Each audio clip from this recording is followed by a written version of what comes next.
నమస్తే SR7 TV news కి స్వాగతం. నియోజకవర్గ సమగ్ర అభివృద్ధి లక్ష్యం సర్వసభ్య సమావేశంలో ఎమ్మెల్యే కోనేటి ఆదిమూలం. సత్యవేడు నియోజకవర్గ బుచ్చినాయుడు కండ్రింగి మండలంలో శుక్రవారం మండల అభివృద్ధి అధికారిని వెంకటరత్నమ్మ ఎంపీపీ మేకల సుబ్బలక్ష్మి ఆధ్వర్యంలో సర్వసభ సమావేశం జరిగింది.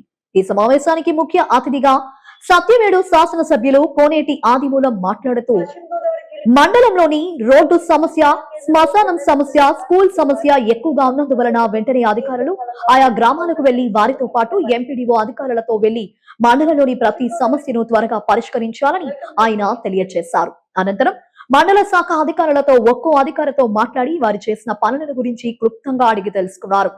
అదేవిధంగా పాఠశాలలకు విషయం వస్తే ఎక్కడైతే విద్యార్థులు ఎక్కువ శాతం ఉన్నారో ఆ పాఠశాలను వేరే దగ్గరకు తరలించకుండా అక్కడే ఉంచేందుకు సంబంధిత అధికారులతో మాట్లాడాలని, వాటి వల్ల ఎలాంటి ఇబ్బందులు లేదని మండల విద్యాశాఖ అధికారులకు తెలియజేశారు. రాష్ట్ర ప్రభుత్వం ఎన్నో పథకాలు అమలు చేస్తుందని, ఆ పథకాలు నేరుగా పేదలకు మాత్రమే చేరాలని, ఏ రాజకీయ నాయకులకు ఒత్తులు భయపడకుండా నిజాయితీగా నీతిగా అధికారులు ఆయా గ్రామానికి వెళ్లి ఆ గ్రామ పరిస్థితిని బట్టి సమగ్ర విచారణ జరిపి ఆ గ్రామాన్ని అభివృద్ధి చెందాలి. SR7 TV channel reporter B Ramachandraiah.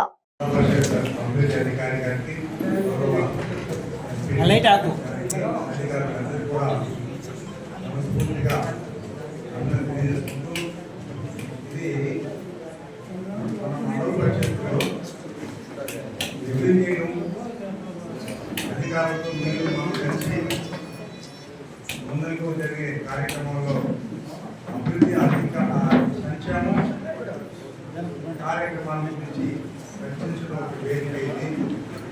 గతంలో మనం ఏం చర్చించాము, ఏం చేశారు అనేటువంటిది అధికారులు ప్రచురించాలా, గౌరవ నంబర్ కానీ గౌరవ ప్రజాలు కలిగినటువంటి కొన్ని గ్రామ అభివృద్ధి సమస్యల గురించి మాట్లాడేటప్పుడు శాఖ వారు తప్పనిసరిగా బాధ్యత ఉండాలా. మరి ఏ డిపార్ట్మెంట్ కూడా ఆ డిపార్ట్మెంట్ కూడా ప్రభుత్వ పరంగా ఎన్ని భూమి సంస్థలు ఉన్నా వాళ్ళ తరఫున కానీ వాళ్ళ ఎగ్జామ్ డిపార్ట్మెంట్ కానీ తప్పకుండా సభలో పాల్గొనాలి.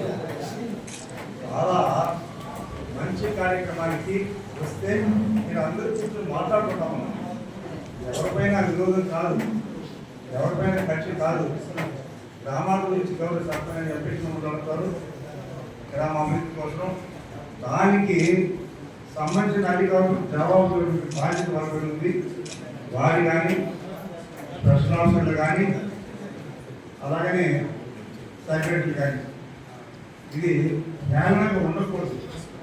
ప్రభుత్వం ఇచ్చే కార్యక్రమాల్లో పోతే ఏమవుతుంది, పోతే ఏమైపోతుంది, చేస్తే ఏమవుతుంది, చేయకపోతే ఏమవుతుంది అనేటువంటి నిర్లక్ష్యం ఉండకూడదు.